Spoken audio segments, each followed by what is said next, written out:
Podcast Rita Lee, discografia comentada. Um projeto produzido e apresentado por Beto Feitosa para ziriguidum.com. Aqui estamos nós, em um dos discos mais curiosos e diferentes de Rita Lee e Roberto de Carvalho. Se o álbum anterior foi feito às pressas e com um trabalho delegado a músicos americanos, agora a situação é totalmente diferente.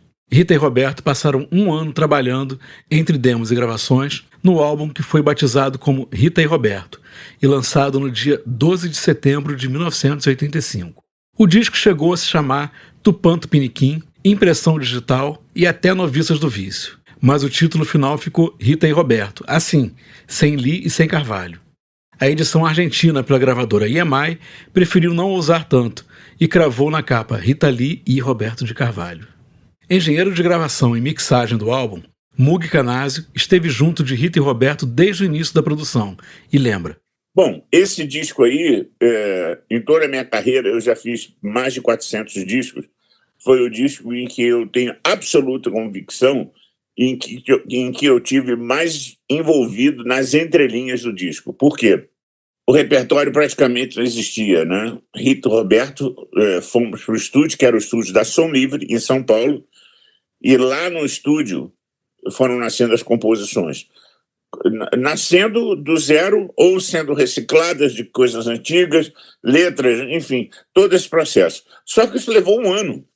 Nós ficamos literalmente um ano no estúdio. E aí, depois de um ano, viajamos daqui para os Estados Unidos para fazer uns 2, 3 pequenos complementos que a gente queria fazer, que eu sugeri ao Roberto para a gente vir fazer, e eu mixei o disco aqui. Curiosamente, eu semana que vem estava pensando muito nesse disco agora, ontem, porque curiosamente semana que vem, depois, desde 85, eu vou voltar no mesmo estúdio que eu fiz, que é o Sunset Sound, para fazer um projeto. Eu vou passar 2 dias dentro do estúdio trabalhando. E rapaz, veio o filme do disco, veio o filme na cabeça desse disco, né? Então, esse disco, para mim, eu tenho uma estima que não dá para descrever, porque, primeiro de tudo, foi a primeira vez que eu tive um convívio exclusivo com o Rita e Roberto. Esse disco foi produzido, eu não produzi o disco. Eu, na verdade, virei um ghost producer em algumas coisas, mas eu programei bateria. Então, você imagina só, eu sentar com a Lynn Drum, o Roberto e a Rita, e a gente fica jamming para buscar um caminho de uma canção com aquela abundância de ideias maravilhosas que ambos o tempo inteiro têm, e que eu tinha que me esforçar muito para estar ali, para poder prover para eles aquilo que eles precisavam, né? Então, quando eu escuto esse disco, cada semicolcheia tem um lugar especial no meu coração, entendeu? Por conta disso. A rotina de trabalho foi intensa. E eu viajava durante um ano, segunda-feira para São Paulo e voltava sábado de manhã para o Rio, durante um ano inteiro. Eu praticamente não via a gravidez da minha filha. Eu passei o tempo inteiro em São Paulo e indo e voltando. Muitas das vezes eu saía do estúdio, tomava um banho e ia para o aeroporto para chegar mais cedo no Rio. Na segunda, voltava de novo. Mas trabalho não é bem a palavra que Mugi usa. Não foi trabalhar. Foi um ano de contemplação. Com liberdade para criar e experimentar em estúdio, com arranjos mais sofisticados e trabalhados, Mugi destaca a participação de Roberto no trabalho da dupla. E foi exatamente nesse disco que, embora eu já fosse um fã absurdo de Rita Lee, né, porque Rita Lee era a chancela, né, eu consegui apalpar a importância do Roberto de Carvalho, né? O Roberto é uma parte da dupla de igual peso e valor. A importância dele musical e a simbiose deles dois é uma coisa que eu nunca vi em artista nenhum. Eu já trabalhei com bandas, todo tipo de banda, mas os dois têm uma maneira que é, assim, realmente nunca vista, e como se complementam o tempo inteiro. convivendo com Rita e Roberto, eu vi o que é a importância de eles estarem no DNA do disco mesmo, em cada aspecto, né? O radialista Bernardo Araújo concorda. O disco se chama Rita e Roberto não é à toa, porque o Roberto Carvalho, marido da Rita, guitarrista, pianista, compositor, produtor, o Roberto Carvalho tem um papel muito importante nas escolhas musicais e em tudo que a Rita fez musicalmente, desde que ela se juntou a ele. Então, eu acho que o disco epitomiza muito. Ele não é o primeiro dessa fase, mas eu acho que ele resume bem o que é essa fase Rita e Roberto. Em estúdio, Rita e Roberto recebiam vários convidados. Algumas presenças inusitadas, como dos jogadores de vôlei William e Montanaro, que acabaram entrando no vocal de Noviças do Vício. Já em Glória F, o time do vocal inclui os nomes de Paula Toller e Herbert Viana. A ficha técnica desse álbum é cheia de curiosidades e revela a presença de 2 parceiros da época dos Mutantes, Liminha e Sérgio Dias. Mug lembra. Eu não me lembro exatamente de quem foi a ideia, se foi da Rita ou do Roberto, mas também porque eu acho que os dois, quase que de uma certa, quase como num passe de mágica, pensavam juntos. Mas eu acho que foi assim, cara, seria bacana ter um convívio. O Roberto admira o Sérgio como guitarrista, né?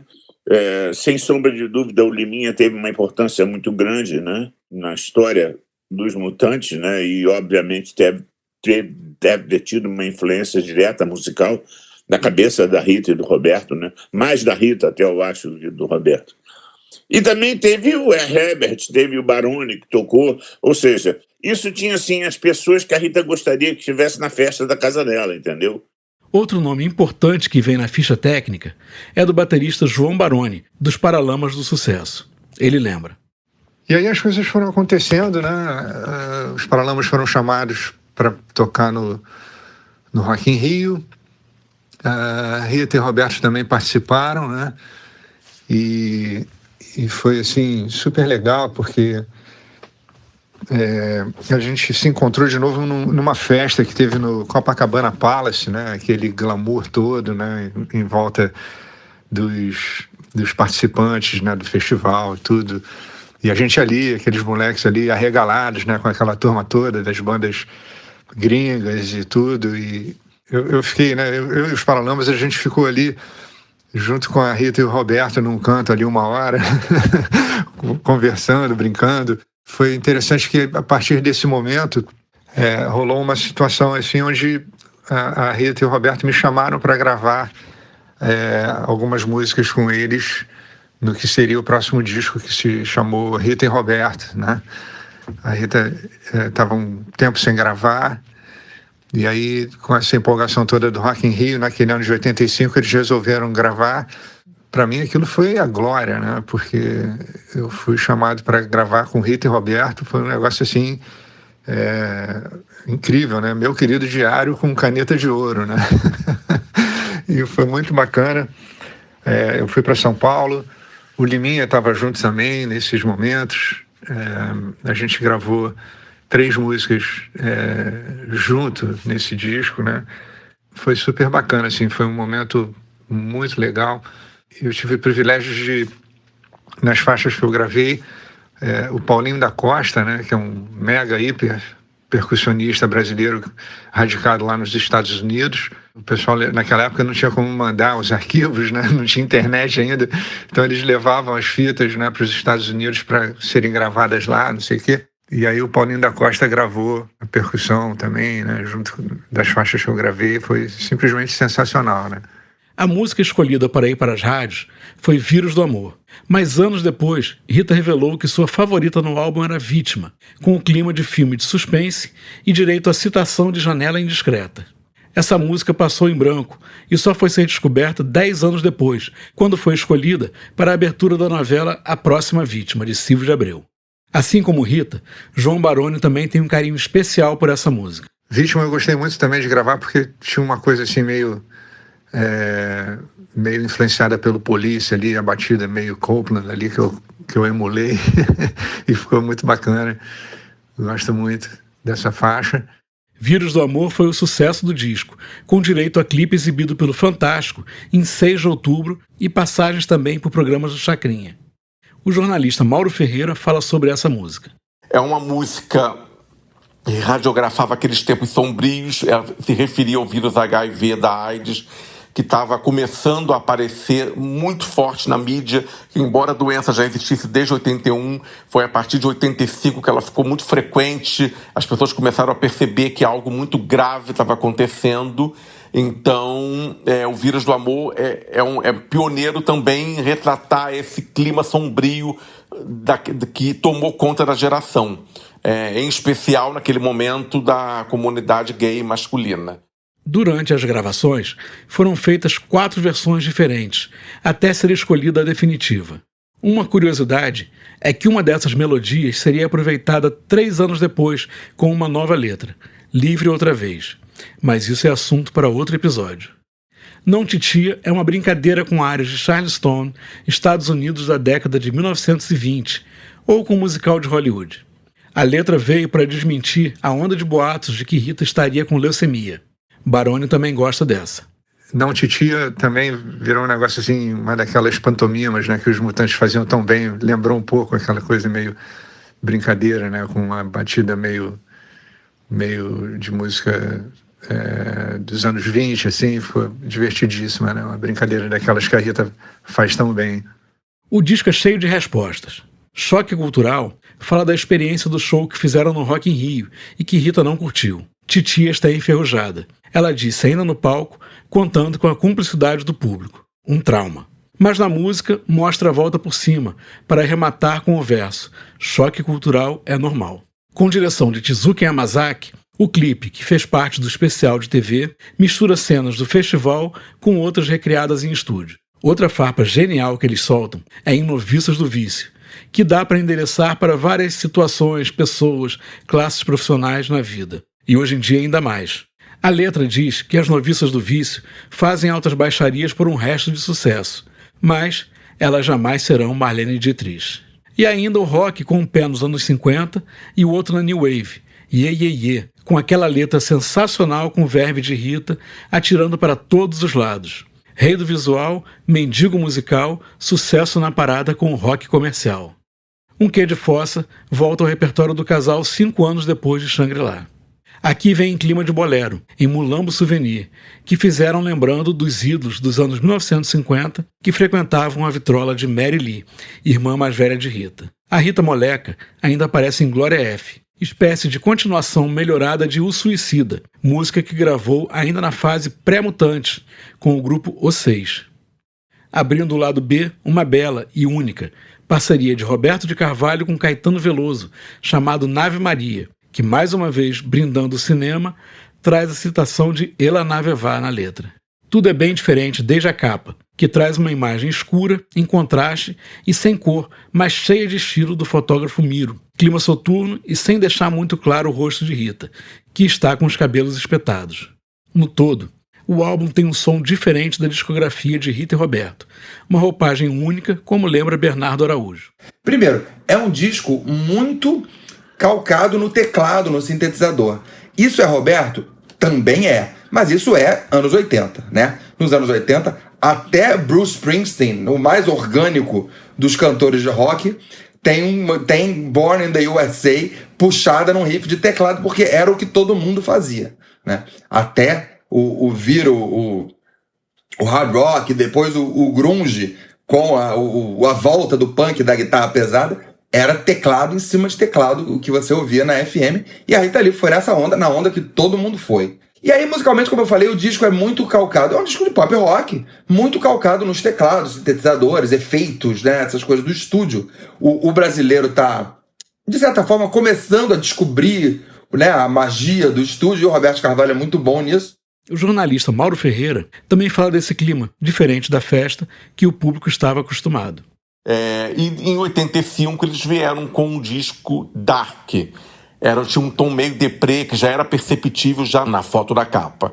Fã incondicional de Rita desde criança, quando ouviu o disco, Cazuza declarou para a revista Bis com seu humor certeiro. Ela tinha virado a namoradinha do Brasil e agora deu uma bofetada em Mania de Você. O disco não repetiu o sucesso dos anteriores, como lembra Mauro Ferreira. Coeso. Ele hoje, assim, ele não fez sucesso como os 4 anteriores, como os 5, né? Porque o Bombom também chegou a fazer um certo sucesso com Desculpe Auê, mas ele se tornou cultuado com o tempo. É um disco que ele capta muito um momento do país. A gente estava achando que ia ter a democracia, mas aí houve a morte de Tancredo, tudo aquilo. Então acho que é um álbum que capta muito esse momento. Nelson Motta também sai em defesa do álbum. Foi um disco meio menosprezado, né? Subavaliado. Para a divulgação, Rita e Roberto optaram por uma proposta diferente. Ao invés de um show gravado para a TV, resolveram montar um especial com clipes. Apostando no clima cinematográfico do álbum, cada música ganha um vídeo diferente, com histórias e algumas até superproduções, como é o caso de Vítima, com perseguições no Centro Velho de São Paulo. Com direção geral de Jorge Fernando, o especial, que foi batizado como Oi Nós Aqui Travês, apostou na diversidade e convidou outros diretores, Tezuka Yamazaki, Roberto Talma, Herbert Júnior e até Nelson Motta, que lembra. Aí a ideia foi pegar esse disco todo e fazer 12 clipes. Não, nem se falava em clipes na época, né? Então eu escrevi todos os roteiros dos 12 clipes desse especial Rita Lee e dirigi esse Nave Maria.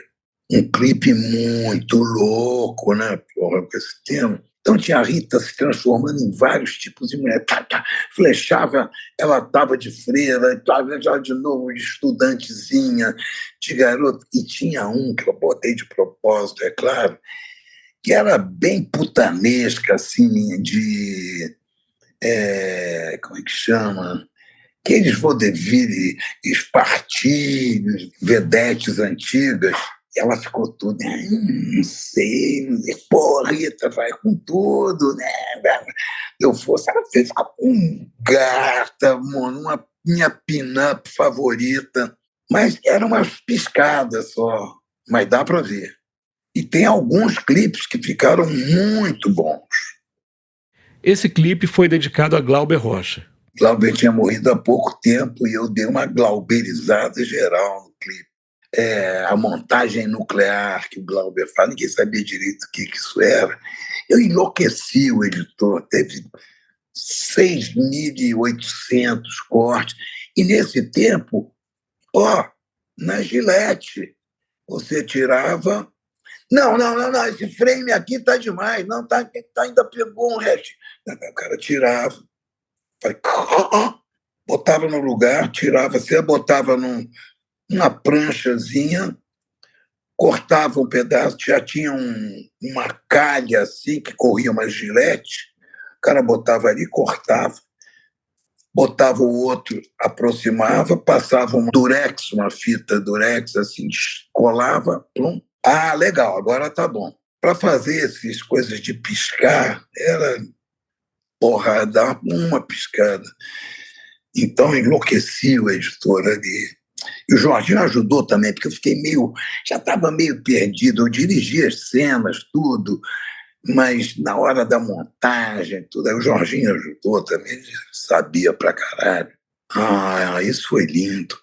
Além do especial, Rita e Roberto gravaram mais um clipe de Noviças do Vício, que foi ao ar no Fantástico em abril de 86. A atriz Ana Braga interpreta uma divertida noviça que tem alucinações, não resiste e literalmente mergulha no mundo de Rita e Roberto, levando as colegas. Foi legal ser chamada para fazer uma coisa para Rita Lee. E para mim foi legal porque minha mãe tinha uma relação já com a Rita Lee. Minha mãe era costureira e costurou muitas coisas para a banda da Rita Lee, quando tinha o Tutti Frutti. E então fazia parte da minha história um pouco a Rita, e não só a história familiar, como a história do momento, né? A Rita era o máximo, a Rita era o grande lance, né? Então foi muito bacana isso, né? Naquela época. Quando conversamos com Ana, ela contou que há muitos anos não assistia esse clipe. Agora, essa coisa de se rever é muito engraçado. Porque eu olho ali, quer dizer, acho que a gente sempre acha que a gente continua igual, né? Aí quando você olha no espelho, você vê que não é bem assim, né? Mas adorei rever. Eu fiquei com uma certa vergonha, assim, mas eu curti. Foi muito legal. A Rita Lee é o máximo, né? Rita Lee é o máximo. Ela é demais. Só torce coisas boas pra gente, dos mutantes até tudo, sempre. Bem, disco lançado, contrato encerrado depois de 10 anos na Ação Livre, Rita e Roberto estão livres para novos voos, que virão. Podcast Rita Lee, discografia comentada. Apresentação, roteiro e produção, Beto Feitosa. Gravação, edição e coprodução, Crica Amorim, na Caverna Estúdio. Assessoria de imprensa, Ana Paula Romeiro. Assessoria de mídias sociais, Webduzido. Auxílio de pesquisa, Daniel Fernandes e João Senseve. Logo, João Pinheiro. Fotos, Alexandre Moreira.